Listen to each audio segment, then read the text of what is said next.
আমার মন চায় না এই গ্রাম ছাইরা অন্য একটা শহরে যাই। এই গ্রাম, এই গ্রামের মানুষ, এই গ্রামের সৌন্দর্য সব কিছুতেই জড়িয়ে আছে আমার স্মৃতি, শৈশব। মনটা চায় না মা, বাপ, ভাই, বোন, আত্মীয় স্বজন ছাইরা কোথাও যায়। যদি যাইতে পারতাম ওই শৈশবে, থাকতো না কোনো চিন্তা, সারাদিন করতাম খেলাধুলা, এইভাবেই কাইটা যাইতো সারাবেলা।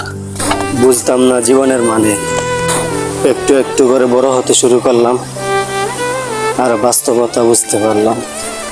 নিজ গ্রাম ছাইরা অন্য একটা শহরে যাওয়া খুবই ভয়ঙ্কর।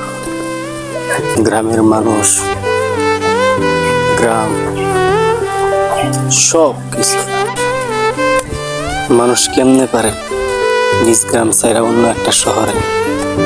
আমি পারি না ভাই, আমার খুব কষ্ট হয়, আমার খুব কষ্ট হয়, কেন জানি আমার খুব কষ্ট হয়, খুব কষ্ট হয়।